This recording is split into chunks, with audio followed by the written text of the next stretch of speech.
اعوذ باللہ من الشیطان الرجیم بسم اللہ الرحمن الرحیم۔ کتاب محمد الرسول اللہ صلی اللہ علیہ وآلہ وسلم، مصنف حضرت خواجہ شمس الدین عظیمی۔ کفار اور رفقائے محمد صلی اللہ علیہ وآلہ وسلم، حصہ اول۔ سیدنا علیہ الصلاۃ والسلام کے خلاف کفار مکہ کی کارستانیاں اپنے عروج پر تھیں، باوجود اس کے کہ آپ صلی اللہ علیہ وآلہ وسلم کے اعلیٰ کردار اور کریمانہ اخلاق کے مشرکین متعارف تھے، اور آپ صلی اللہ علیہ وسلم کے معزز چچا ابو طالب کی حمایت اور حفاظت آپ صلی اللہ علیہ وآلہ وسلم کو حاصل تھی۔ دیگر مسلمانوں خصوصاً کمزور افراد کی ایذا رسانی کی کارروائیوں کی تفصیل کچھ زیادہ ہی سنگین اور تلخ ہے۔ ابو جہل نے یہ وتیرہ اپنا رکھا تھا کہ جب کسی معزز اور طاقتور آدمی کے مسلمان ہونے کی خبر سنتا تو اسے برا بھلا کہتا، ذلیل و رسوا کرتا اور مال و جاہ کو سخت خسارے سے دوچار کرنے کی دھمکیاں دیتا، اور اگر کوئی کمزور آدمی مسلمان ہوتا تو اسے مارتا اور دوسروں کو بھی برانگیختہ کرتا۔ حضرت عثمان بن عفان رضی اللہ تعالیٰ عنہ جب مسلمان ہوئے تو ان کا چچا انہیں کھجور کی چٹائی میں لپیٹ کر نیچے سے دھواں دیتا۔ حضرت مصعب بن عمیر رضی اللہ تعالیٰ عنہ بھی بڑے ناز و نام میں پلے تھے۔ ان کے قبول اسلام کی خبر جب ان کے گھر والوں کو ملی تو گھر والوں نے ان کا دانا پانی بند کر دیا اور انہیں گھر سے نکال دیا۔ حالات کی شدت سے دوچار ہوئے تو کھال اس طرح ادھڑ گئی جیسے سانپ کھینچلی چھوڑتا ہے۔ حضرت عمار بن یاسر رضی اللہ تعالیٰ عنہ بنو مخزوم کے غلام تھے۔ انہوں نے اور ان کے والدین نے اسلام قبول کیا تو کفار نے اس قدر ظلم کیا کہ وہ اپنی جانوں سے ہاتھ دھو بیٹھے۔ سخت دھوپ کے وقت انہیں پتھریلی زمین پر لٹا کر سینے پر سرخ پتھر رکھ دیتے تھے اور کبھی پانی میں ڈبویا جاتا۔ مشرکین ان سے مطالبہ کرتے کہ جب تک محمد صلی اللہ علیہ وآلہ وسلم کو برا بھلا نہیں کہو گے یا لات و عزا کے بارے میں کلمہ خیر نہ کہو گے، ہم تمہیں نہیں چھوڑیں گے۔ حضرت عمار رضی اللہ تعالیٰ عنہ ان کی بات ماننے پر مجبور ہو گئے اور روتے ہوئے خدمت اقدس میں حاضر ہوئے تو یہ آیت نازل ہوئی۔ ترجمہ: جو کوئی منکر ہو اللہ سے یقین لائے، پیچھے مگر وہ نہیں جس پر زبردستی کی اور اس کا دل برقرار رہے ایمان پر، لیکن جو کوئی دل کھول کر منکر ہوا سو ان پر غضب ہے اللہ کا اور ان کو بری مار ہے۔ سورہ نحل۔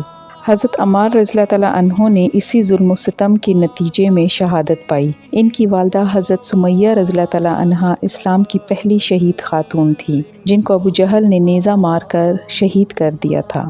حضرت خبیب بن عارس ام انمار کے غلام تھے۔ ان کی مالکہ قبیلہ خزاع سے تعلق رکھتی تھیں۔ قبیلہ والوں نے حضرت خباب رضی اللہ تعالیٰ عنہ کو سزا دینے کا یہ طریقہ استعمال کیا کہ دہکتے ہوئے انگاروں پر لٹا کر ان کے اوپر پتھر رکھ دیتے تھے۔ ان کے بال نوچے جاتے اور گردن تکلیف دہ حد تک موڑتے تھے۔ حضرت فقیہہ رضی اللہ تعالیٰ عنہ جن کا نام افلح تھا، بنی عبدالدار کے غلام تھے۔ ان کے پاؤں رسی سے باندھ دیے جاتے اور زمین پر گھسیٹا جاتا۔ حضرت عمیر رضی اللہ تعالیٰ عنہ قبیلہ بنی عدی سے تعلق رکھتے تھے۔ قبیلہ کے خانوادہ بنی مومل کی خادمہ مسلمان ہو گئی تو حضرت عمر رضی اللہ تعالیٰ عنہ جو اس وقت تک مسلمان نہیں ہوئے تھے انہیں اس قدر مارتے تھے کہ مارتے مارتے خود تھک جاتے اور کہتے تھے کہ میں نے تجھے تھک جانے کی وجہ سے چھوڑ دیا ہے۔ مشرکین بعض صحابہ کو اونٹ اور گائے کی کچی کھال میں لپیٹ کر دھوپ میں ڈال دیتے تھے۔ بعض صحابہ کو لوہے کی زرہ پہنا کر جلتے ہوئے انگاروں یا پتھر پر لٹا دیتے تھے۔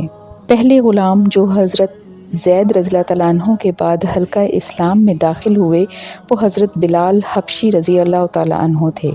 جزیرۃ العرب میں 3 چیزیں کسی انسان کے لیے مکمل تیرہ بختی کی علامت سمجھی جاتی تھی: ایک اجنبی یا بیگانہ ہونا، دوسرے غلام ہونا اور تیسرا سیاہ فام ہونا، اور حضرت بلال رضی اللہ تعالیٰ عنہ میں یہ تینوں چیزیں موجود تھی۔ جب ان کے مالک کو یہ اطلاع ملی کہ بلال رضی اللہ تعالیٰ عنہ مسلمان ہو گئے ہیں تو وہ انہیں مکہ سے باہر لے گیا اور ان کے کپڑے اتروا کر انہیں دہکتے ہوئے سورج کے نیچے تپتی ہوئی ریت پر لٹا دیا۔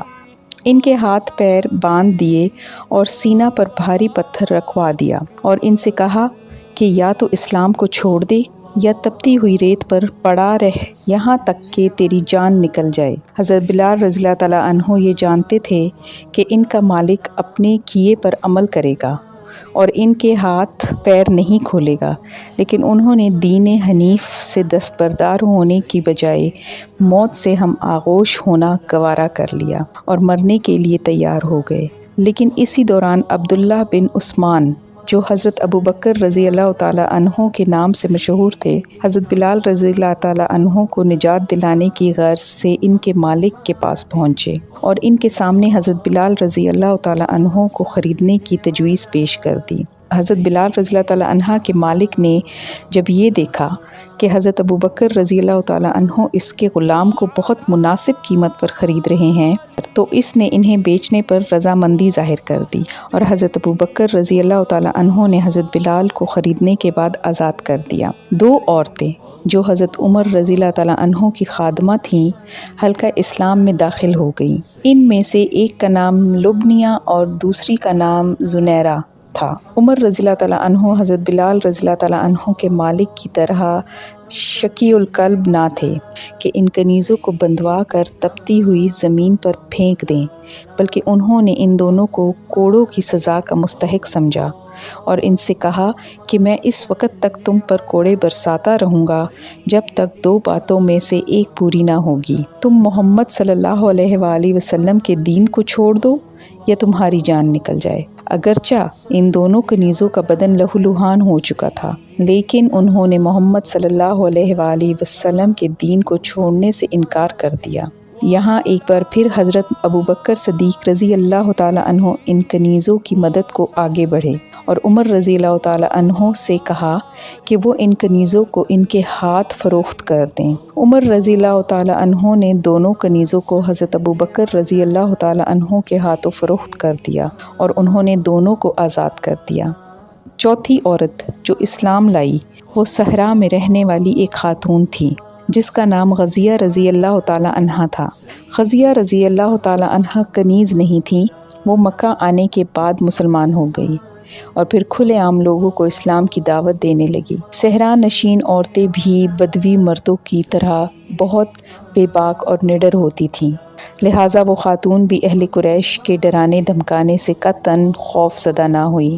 قبیلہ قریش کے لوگوں نے جب یہ دیکھا کہ حضرت غزیہ رضی اللہ تعالیٰ عنہا کسی طور بھی اسلام کی تبلیغ سے دستبردار نہیں ہوتی تو انہیں اغوا کر کے مکہ سے باہر جانے والے ایک قافلے کے پاس لے گئے اور ایک اونٹ پر بٹھا کر مضبوطی سے رسیوں سے باندھ دیا اور قافلے والوں کے سپرد کرتے ہوئے بولے کہ اس عورت کو پانی اور غذا بالکل نہ دینا تاکہ یہ بھوک اور پیاس کی شدت سے ہلاک ہو جائے، اور جب تمہیں یہ یقین حاصل ہو جائے کہ یہ مر چکی ہے تو اس کی لاش کو اونٹ سے اتار کر صحرا میں پھینک دینا تاکہ صحرائی جانوروں کا لقمہ بن جائے اور اس کا نام و نشان تک باقی نہ رہے۔ ایک روایت کے مطابق غزیہ رضی اللہ تعالیٰ عنہا کہتی ہیں کہ 3 دن بھوک اور پیاس نے مجھے نڈھال کر دیا تھا، لیکن چوتھے دن مجھے اپنے ہونٹوں پر ٹھنڈے پانی کی نمی محسوس ہوئی اور میں نے بے اختیار ہو کر پانی پینا شروع کر دیا اور اتنا پیا کہ میری پیاس بجھ گئی۔ اگلے دن قافلہ والوں نے جو یہ تصور کر رہے تھے کہ میں بھوک اور پیاس کی شدت سے ہلاک ہو چکی ہوں، جب مجھے حشاش بشاش دیکھا تو انہیں حیرت ہوئی، اور جب میں نے انہیں گزشتہ رات کا واقعہ سنایا تو وہ اپنے کیے پر نادم ہوئے اور انہوں نے میری رسیاں کھول دیں اور مجھ سے بڑی عزت و احترام کے ساتھ پیش آئے۔ ابو جہل کی ایک کنیز جس کا نام سمیہ رضی اللہ تعالیٰ عنہا تھا مسلمان ہو گئی تو ابو جہل نے انہیں بلایا اور یہ حکم دیا کہ فوری طور پر نئے دین سے دستبردار ہو جاؤ۔ سمیہ رضی اللہ تعالیٰ عنہا نے جواب میں کہا کہ میں محمد صلی اللہ علیہ وآلہ وسلم کے دین کو نہیں چھوڑ سکتی۔ ابو جہل نے طیش میں آ کر اپنی ناتواں کنیز پر تازیانے برسانے شروع کر دیے اور انہیں اتنا مارا کہ وہ نڈھال ہو کر زمین پر گر گئیں۔ حضرت ابو بکر رضی اللہ تعالیٰ عنہ اس واقعے سے مطلع ہو گئے۔ وہ ابو جہل کے گھر پہنچے اور انہوں نے دیکھا کہ سمیہ رضی اللہ تعالیٰ عنہا بے جان زمین پر پڑی ہوئی ہیں۔ حضرت ابو بکر رضی اللہ تعالیٰ عنہ نے ابو جہل سے کہا کہ میں اس کنیز کو خریدنا چاہتا ہوں۔ ابو جہل بولا کہ میں اسے نہیں بیچنا چاہتا۔ حضرت ابو بکر رضی اللہ تعالیٰ عنہ نے کہا کہ اے ابو جہل، اگر تو سمیہ رضی اللہ تعالیٰ عنہ کو فروخت کرنے پر رضامند ہو جائے تو میں تجھے 100 دینار ادا کرنے پر تیار ہوں۔ ابو جہل غرایا کہ میں اسے نہیں بیچوں گا۔ حضرت ابو بکر رضی اللہ تعالیٰ عنہ نے قیمت بڑھا دی اور بولے کہ میں تمہیں سمیہ کے بدلے 150 دینار دینے کو تیار ہوں، لیکن ابو جہل کی ضد برقرار رہی اور وہ بولا کہ میں سمیہ کو فروخت نہیں کروں گا۔ حضرت ابو بکر رضی اللہ تعالیٰ عنہ قیمت بڑھاتے رہے، لیکن ہر بار ابو جہل کا جواب وہی تھا کہ اپنی لونڈی کا سودا نہیں کرنا چاہتا۔ حضرت ابو بکر رضی اللہ تعالیٰ عنہ نے جو اپنی ساری دولت اسلام کی راہ پر خرچ کر چکے تھے، جب یہ دیکھا کہ ابو جہل کسی طور پر بھی سمیہ رضی اللہ تعالیٰ عنہ کو فروخت کرنے پر تیار نہیں، تو انہوں نے ایک نئی تجویز پیش کی اور ابو جہل سے کہا کہ اگر تو سمیہ رضی اللہ تعالیٰ عنہ کو میرے ہاتھوں فروخت کرنے پر راضی ہو جائے تو میں تجھے اہل قاضیہ دینے کو تیار ہوں۔ شکریہ۔